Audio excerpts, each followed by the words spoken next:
This is Philip Rossman-Reich. You are now Locked On Magic. Today on the show, we're going to talk about why you should cheer for the Orlando Magic, what the goals are for the season, and why this is really just step one.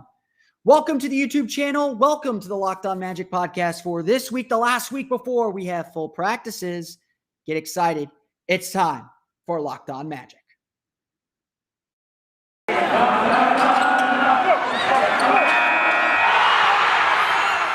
You are Locked On Magic, your daily Orlando Magic podcast, part of the Locked On Podcast Network, your team every day.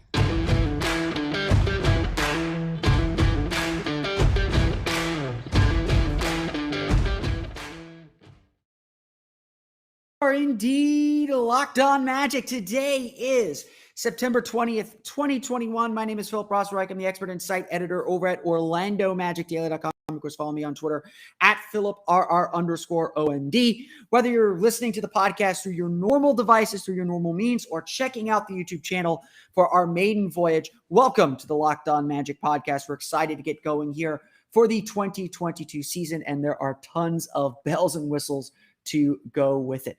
Like I said, on today's episode of Locked On Magic, we're going to talk about what the Magic's goals are for the upcoming season. Plus, we'll get into a little bit about why you should cheer for the Orlando Magic, what's interesting about this team, what your expectations are for the Orlando Magic is over/under week here on Locked On Magic, and then we'll close off by discussing why you can't skip steps in the process and some of the lessons that maybe we learned from our first go-round here in the rebuild. But before we get to any of that, I do want to remind you all, you can check out all the great podcasts on the Locked On Podcast Network by searching every download podcast for Locked On and the team you're looking for.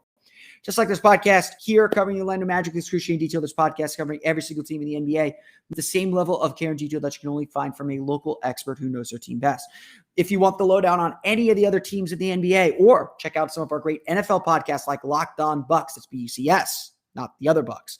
You can find them wherever you download podcasts. Search for Locked On and the team you're looking for. Plus, many of these shows have YouTube channels just like the one I'm starting today. No matter who your team is, whether it's in the NBA, NFL, NHL, MLB, or college, too, there's a Locked On podcast for you. Just search for every download podcast for Locked On and the team you're looking for. The Locked On Podcast Network, it's your team every day. So I've been hinting and talking a little bit about this over the course of the offseason. We're sitting here, we're looking at this Orlando Magic team. We're looking at what to expect from the Orlando Magic this coming season. And honestly, it's still a bit of a mystery. We've got this young team, this ridiculously young team that we don't really know much about. Yes, we're really excited about Jalen Suggs. He could be a really impressive rookie. Yes, we're really excited about the return of Jonathan Isaac. Yes, we're really excited about Cole Anthony and Chumo Kiki and RJ Hampton's second season. We're excited about a full year with Wendell Carter, Mo Bamba in a contract year. We're excited about a lot of these really interesting young players, but we don't know what they'll ultimately be. That's kind of the fact of the matter is we don't know who these players ultimately become, who these players will grow into, who they will resemble, who they'll play as. The reason why expectations around the league or the Magic are going to be one of the worst teams in the league is because they're extremely young. Jonathan Isaac and Markelle Fultz are two of the oldest players of the team, 23 years old. Terrence Ross, Robin Lopez, Etuan Moore, Michael Carter-Williams, Gary Harris are really, really old players compared to everyone else on the roster. And that is not to be a slight on them. To say the least, then, wins and losses are not how we are going to judge this team. The over-under, which we'll get to, set by BetOnline.ag, is 22.5. I think this season would not be good if they were under that, but that's not how we're going to measure success this season. It's been a point I've repeatedly said, and I'm going to keep pressing for wins. I'm going to keep analyzing team as if they're trying to win because they are trying to win. But that's not what we want to see. This season is the first year of a rebuild. This season is the first year of a restart, and we are trying to start from scratch. We are trying get this team going or get this group going and moving in the right direction. And if there's one thing that we should have learned from the rebuild under Rob Hennigan, it's that this season, this first try, this first run through is not unimportant. This isn't just a throwaway. This isn't just a setup for the next draft pick, for the next key player that gets added to the roster. That's not what this year is about. And yes, I've seen some people throw ping pong balls at me, really, really kind of lean into this idea of tanking, which doesn't work. You can't just lose for losing's sake. Losing is not a strategy. Losing is how bad cultures are created. And yes, the Magic are going to lose a lot of games this year. No one's, I think, hiding from that. No one is denying that that is going to be the case. There are going to be a lot of defeats this year. It's not going to be easy. But that's not the goal. That's not how we're going to judge success. What we want to see this season is we want to see the Magic begin to look like the team they will look like when they're competitive, whether that's going to be next season or the year after or whenever. We want to know that what they're doing works. We want proof of concept, essentially. I watched Mythbusters a lot back when it was on regularly. And that show is really a lesson in the scientific experiment. You have a problem, you have a theory or an idea or hypothesis of how that problem is going to go or how to solve that problem. You devise an experiment to test your theory, to test your hypothesis, and then you begin to draw some conclusions. And inevitably on that show, it ends in them blowing something up because it's good for TV. But what they usually do is they start with a small scale example, and they call it their proof of concept. Before doing some crazy expensive experiment, they try to figure out if it actually works, if their idea actually tests what they're trying to test. So usually they take like a little model and they try to figure that out. That's what this season is. It is the proof of concept. It is, does Jamal Mosley's defensive system, offensive system work? What tweaks need to be added to it? What players need to be added to make it work? But can it deliver results? Because yes, wins and losses aren't the ultimate judge of success this season because consistency is going to be the bigger issue than anything. But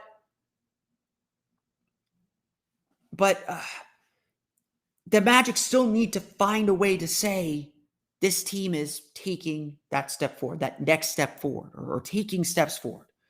What I want to see from the Orlando Magic this year is I want to see the outlines of what this team will be, of who this team will ultimately be, and how they will play when they're ready to win, when they're ready to compete. That's really what's sort of on the line here. That's really what's at stake, so to speak. It's hard to define at this point. I feel like it's very much you'll know it when you see it. You'll know whether the Magic are taking the right steps when they play, when you see it out on the court, when you see it at work. It'll be in Jalen Suggs having a 25-point game or having a nice stretch where he looks like he can be an all-star. That's certainly something you want to see. It'll be in the team winning a bunch of games in a row, beating quality opponents. If they lose clutch games, so be it. That's an experience. They don't want to get blown out every night. They don't want to lose games by 20, 25 points regularly. It's gonna happen. But you want to know that, okay, with some seasoning, with some experience, with adding the right players, what they're doing, what they're running can work, can be effective. It's not always easy to see. And certainly with the young team, it's not always easy to measure and easy to judge. But that's what the Magic will try to do. That's who the Magic will try to be. And that's how we're going to judge success when we get to April, when we get to the end of the season. It's going to be an individual player growth for sure. That's a big part of this puzzle for the Orlando Magic. But it's also going to be in the moments and the stretches where the Magic look like they can be not just a competitive team, but a playoff capable and playoff caliber team. If the Magic come out of this season and we have no clue what they're trying to do, no clue what their identity is trying to be, the season's a failure. That's the bottom line. The season is a failure, much like the 2012 or 2013 season were failures, or looked like failures, because we looked at the Magic's offense and we said, what are they trying to do? They're just setting up a play to get nice ISO. They're not running a pick and roll. There's nothing smart about what they're doing. We didn't understand what their defense was. When James Borrego was named the interim coach and he said, we're not going to give up points in the paint. Let them take all the threes they want. We're going to lock down the paint. And for those 30 games, the Magic were really effective defending the paint. Sure, they were 10-20. It's not the greatest thing in the world. That team was terrible. But it was something. We want to be able to hold on to something and say, that's how we're going to build. That's how we're going to take our next steps. And that's what this season is about. We'll talk about some reasons to watch the Orlando Magic coming up here in just a moment. But first, I'll tell you about SweatBlock. Look, it is starting to get a little cooler in Central Florida here, back down to the 80s. But if you're outside, and certainly with the rain that we've had over the weekend, if you're outside, you are sweating. Plain and simple. I don't know where everyone else is in the country, but here in Florida, if you're outside for longer than 15 minutes, you are sweating. If you're outside longer than 5 minutes some days, you are sweating. And no one likes to see sweat stains or feel sweat. It's just disgusting. That's why you need to try SweatBlock antiperspirant wipes. SweatBlock is stronger and more effective than most clinical antiperspirants. You simply apply it at night before bedtime. Go to bed the next morning, you wake up, wash, and go about your day without worrying about sweat, guaranteed. I know this is going to sound too good to be true, but literally only have to use SweatBlock once or twice a week, and it keeps you dry the whole time. No more pitting out. No more picking shirts based on which one will hide sweat better. If you or someone you love is dealing with this, you have to check out SweatBlock. Get it today for 20% off at sweatblock.com with promo code LOCKEDON, or at Amazon, where it's currently the #1 antiperspirant on Amazon's website. You can also find it at your local CVS. So get 20% off at sweatblock.com with the promo code LOCKEDON. Remember, that's 20% off at sweatblock.com with the promo code LOCKEDON. Today's podcast and show also brought to you by DirecTV. Does this sound familiar? You've got one device that lets you catch the game live, another that lets you stream your favorite shows. You're watching sports highlights on your phone, and you've got your neighbor's best friends log in for that premium channel that you're just not going to pay for. Well, I want to tell you about a simple way to get all the entertainment you love without the hassle, and a great way to finally get your TV together. It's called DirecTV Stream, and it brings your live TV and on-demand favorites together like never before, so you can watch your favorite sports, movies, and shows all in one place. That means no more juggling remotes and no need to buy another device ever again. The best part, there's no annual contract. So get rid of the clutter, get rid of the confusion, and get your TV together with DirecTV Stream. You can learn more at directtv.com. That's directtv.com. Compatible device required. Content varies by package. Diving back into this upcoming season, look, it sounds like doom and gloom right now. It sounds like doom and gloom for a lot of the Magic faithful.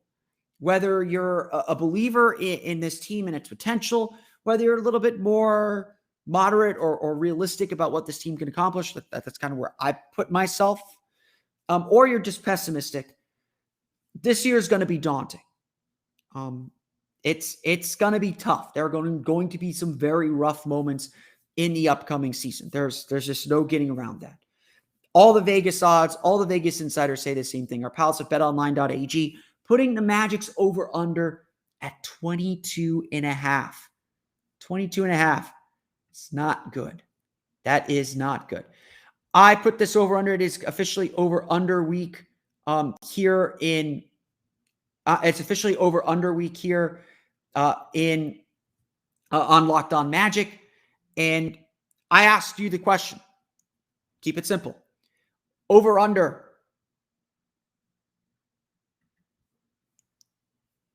Over-under here for wins this season, 22.5. almost 3/4 of you, 72.5% of you that voted. Thank you all for voting. Check out our daily poll here at PhilipRR_OMD. Follow me on Twitter there. Also retweeted from Locked On Magic. 72.5% are taking the over.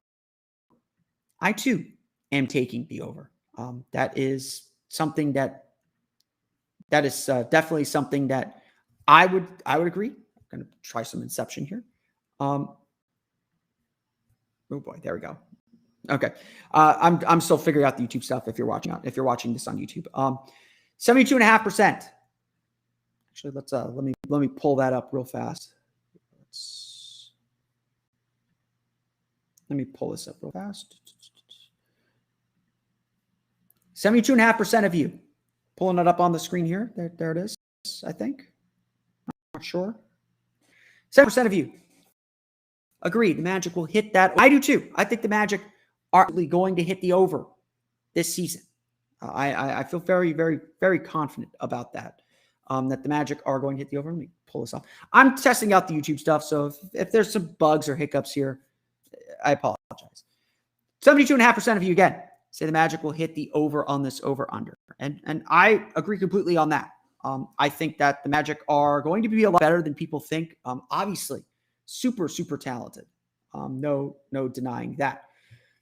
But why should you watch? It's actually a question that Josh Lloyd of Locked On NBA posed to me as he's doing his series on why you should watch some of the worst teams in the league. When he asked me that question, my first answer was Jalen Suggs. Kid's going to be a star. Kid's going to be a very, very good player. We saw what he did at Gonzaga. We saw what he did in the NCAA tournament. He is a really interesting player and a player that I think a lot of people are going to want to watch.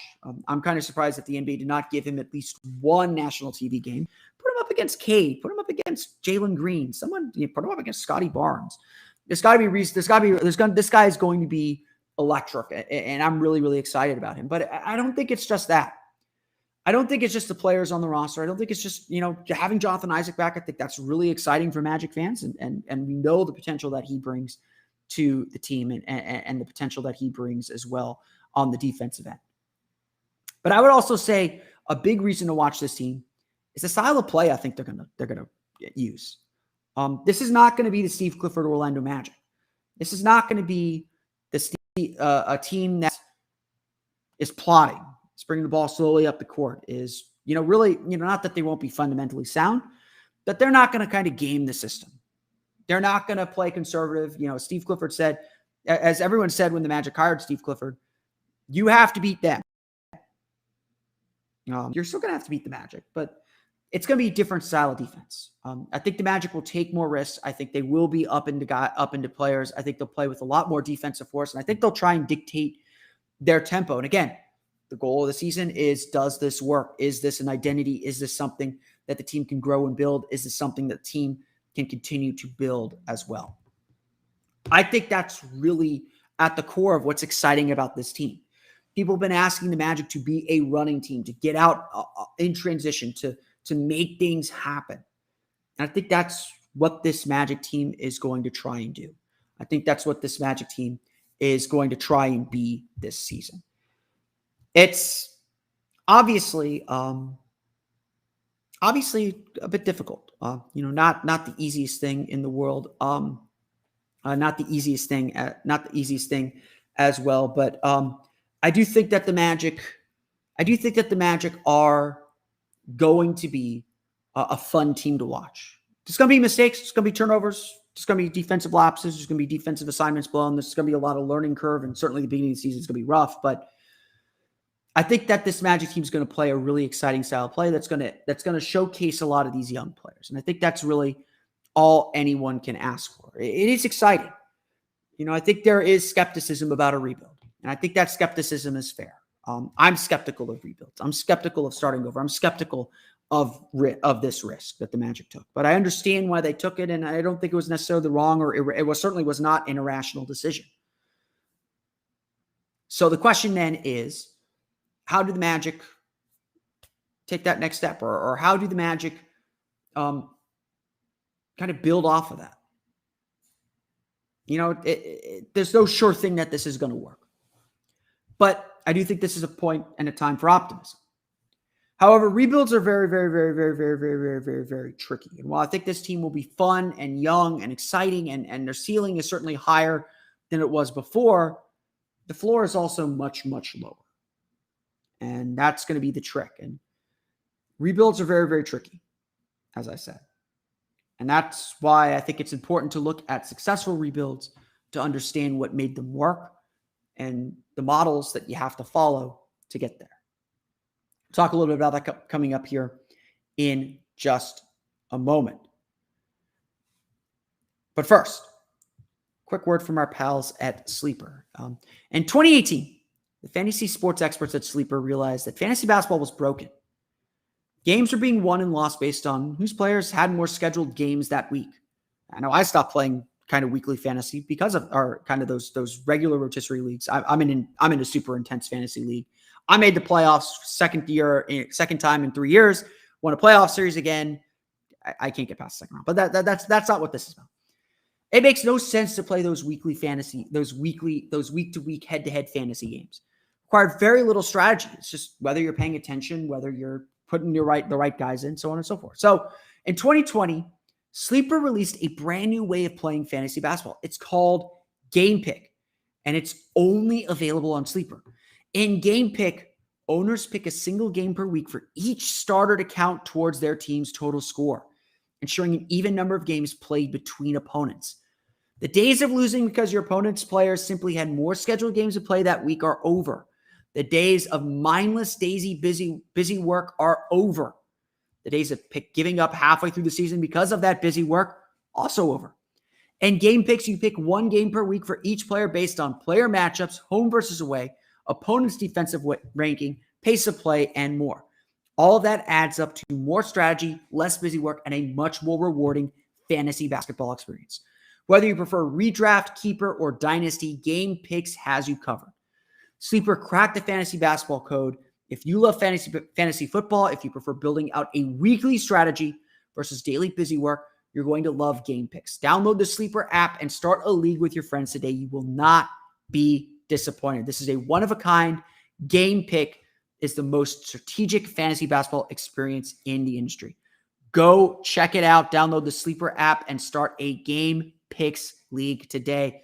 It is for a much better fantasy basketball experience. Today's podcast also brought to you by, if I can get my stopwatch up, brought to you by Theragun. Don't let the stress of daily life weigh on your body. Whether you're an elite athlete or someone like me just trying to make it through the day tension-free, Theragun can help.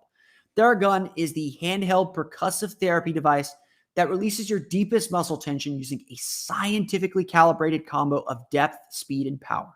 And it's as quiet as an electric toothbrush.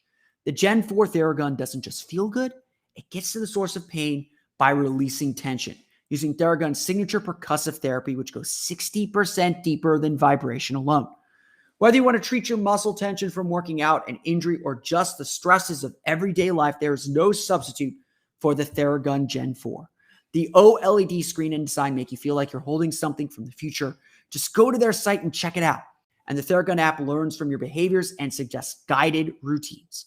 Theragun is trusted by 250 professional sports teams like Real Madrid and elite athletes like Paul George, DeAndre Hopkins, Maria Sharapova, hundreds of thousands of customers, and a whole lot more. Try Theragun for 30 days starting at only $199. Go to therabody.com/lockedon right now and get your Gen 4 Theragun today. That's therabody.com/lockedon. therabody.com/lockedon. One of the things that I've been thinking about throughout the course of this offseason is what makes a successful rebuild. What are the teams competing for playoff spots, competing for the NBA championship right now? Why are they successful? What did they do to get where they are? Unless you're the Los Angeles Lakers or the Brooklyn Nets, you're not using free agency. You look at the teams that were at the top of the NBA playoff ladder this year. The Clippers, big markets, the small market teams that were successful, they all built through the draft. They all had a carefully laid plan. They all had a clear path forward. Again, that's my big thing is You're only stuck if you don't have a path forward. The Magic clearly felt like they no longer had a path forward in March. They pulled the plug. They restarted. But you look at the teams. Atlanta drafted Trae Young. Phoenix drafted Devin Booker. Milwaukee drafted Giannis Antetokounmpo. They all worked through the draft and did exactly what the Magic are trying to do. Trying to build through the draft, trying to build up their roster, trying to find the right guys to surround their players. But at the end of the day, it all starts with the star. I mean, a lot of this stuff is going to sound simple. A lot of this stuff is going to be pretty obvious, but you only go as far as your star can take you. Y'all know I'm a big Nikola Vucic fan. I like the guy. I think he's a great person. I think he's a great basketball player. But as your number one option, you are limited. I always said that. And it was very, very clear the Magic were always trying to find someone to take that mantle. They wanted it to be Aaron Gordon. I wanted it to be Aaron Gordon because Aaron Gordon, I thought, had a much higher ceiling and gave the team much greater potential. He was not that player. You only go as far as your star takes you again. And so in order to be a successful rebuild, you have to identify your star. The Hawks obviously acquired Trae Young in that trade. They knew immediately he was a star. And as his star began to blossom, they understood they had to pick up their timeline a little bit. They had to begin surrounding him with the players that make him good. Suns had the same problem with Devin Booker. They went through the desert for a long time, but they knew they had a star. And all it took was surrounding him with the right guys. The Milwaukee Bucks have Giannis Antetokounmpo, the guy that Magic general manager John Hammond drafted. They understood they had to surround him with the right guys to accentuate him. They went shooting. They added Chris Middleton. They added, Brook Lopez as a shooter. They added a bunch of guys who could just spread the floor and let Giannis attack the paint, get downhill, hide his flaws, and accentuate his strengths. That's what rebuilding really is. It's nothing super complex, actually. It's understanding who are the central players on your team and how do we get the most out of them? How do we get the most from them? And that's the ultimate question. That's the ultimate idea.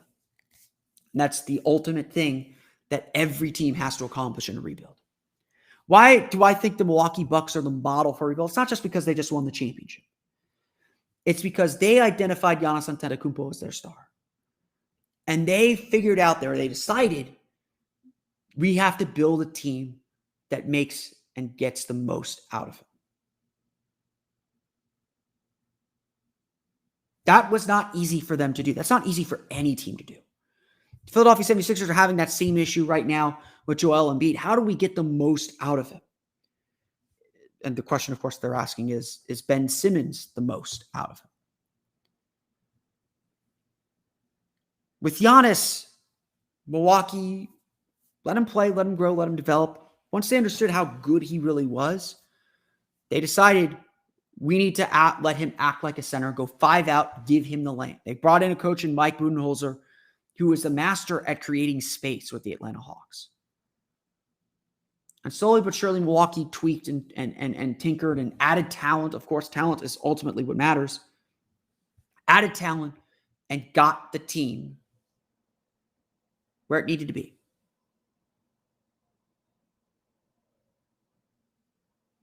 It's obviously sounds so much simpler than it actually is. But this is where the Magic are at with their rebuild. This is why right now is so exciting, such a huge opportunity. Because at the end of the day, it starts with developing your players. It starts with identifying the lead guy, the lead star, and building and growing around that person. Who is the Magic star player? That's the first question. And that's honestly one of the questions the Magic have to answer this season. Who is the star? Who are we building around? Is that player even on the roster yet?